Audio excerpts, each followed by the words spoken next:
So, when you think of the prophet Elijah, what's the first thing that pops into your head? Probably this fiery, intense guy, right? The man who called down fire from heaven and took on kings. But what if I told you that's really only one side of him? Because in later Jewish tradition, a totally different but just as powerful version of Elijah shows up. And that's the one we're going to get to know today. I mean, just look at this contrast. On one side, you've got the biblical prophet. We're talking drought, fire, and the slaughter of his enemies. He is hardcore, uncompromising. But then you jump forward to the rabbinic writings, and he's completely transformed. He becomes this figure of incredible compassion, a healer, a savior, a helper for anyone who's in trouble. It's like night and day. So that's the big question we're tackling, isn't it? How in the world did this happen? How does a prophet who was famous for his harsh zealotry get completely remade into this beloved, gentle guide for all of humanity? Well, the answer tells us something really profound about the evolution of an entire way of thinking. To really get our heads around this, we have to dive into the world of the ancient rabbis, the sages of the Talmud and Midrash. They took the original character from the Bible and basically gave him a brand new job, a new mission, and, well, a whole new personality. Okay, so the core idea is this. After Elijah gets swept up to heaven in that fiery chariot, his story doesn't just end. The rabbis imagined that he actually starts a new, never-ending mission back on earth.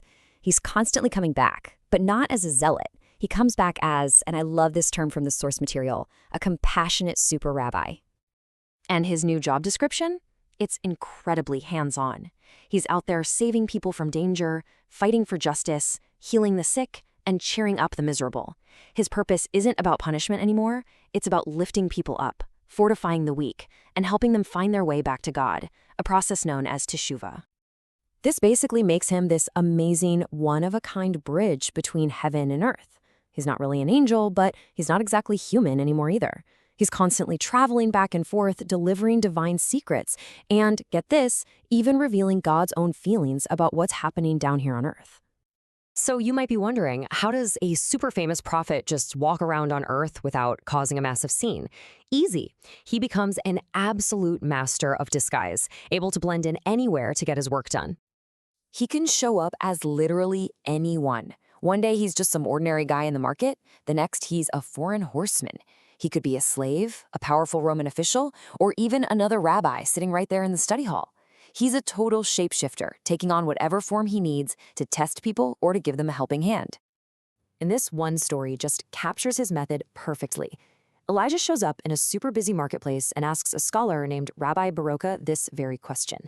He's pretty much asking, hey, who here has earned a spot in paradise? The rabbi looks around and is like, no one. But then Elijah points out two guys. The rabbi goes up to them and asks what they do for a living.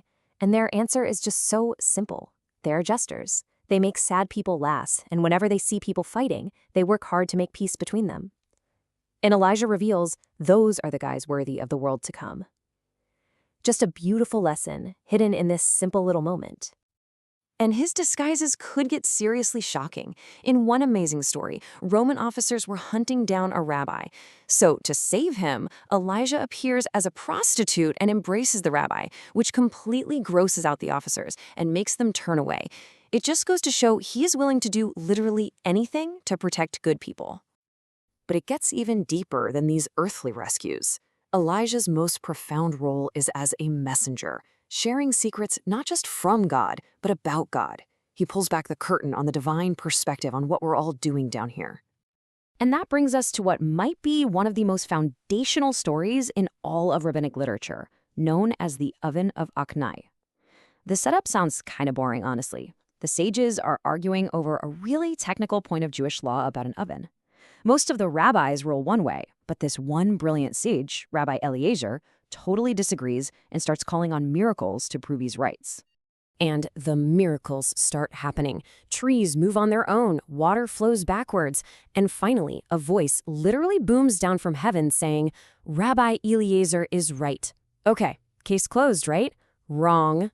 Not even close. The other sages give this unbelievable reply. It is not in heaven. They argue that since the Torah was already given to humanity at Mount Sinai, its interpretation is now up to us, up to human beings decided by the reasoning of the majority.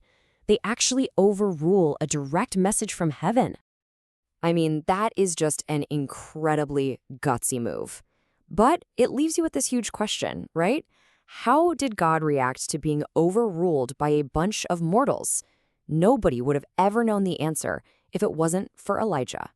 So a little while later, one of the rabbis runs into Elijah and asks him what happened, and Elijah reveals God's reaction. God just laughed and said with total joy, "My children have defeated me. My children have defeated me." This shows us that God actually celebrates when humanity grows up and uses its own intellect. It's seen as a victory, not a rebellion. So all of this whole new job description as a helper and messenger, it's all building toward Elijah's ultimate role. He's destined to be the herald of the final redemption, the one who announces that the Messiah is coming. And the rabbis were so clever about this, they even built this idea right into their legal system. See, whenever they came across a legal problem that was just impossible to solve, they'd declare it teshku. Now, that just means let it stand, but a popular tradition reinterpreted it as an acronym that means the Tishbite, that's Elijah, will resolve all difficulties and questions. He is the ultimate problem solver. But, and this is super important, his authority has its limits. When he comes back, he will clarify the facts of old arguments, revealing information that we could never know. And he will make peace and bring families back together. But what he won't do is create new laws or overrule a majority decision made by human scholars. He's coming back to support the human legal process, not to replace it. And this is where it all clicks into place. The two versions of Elijah come together.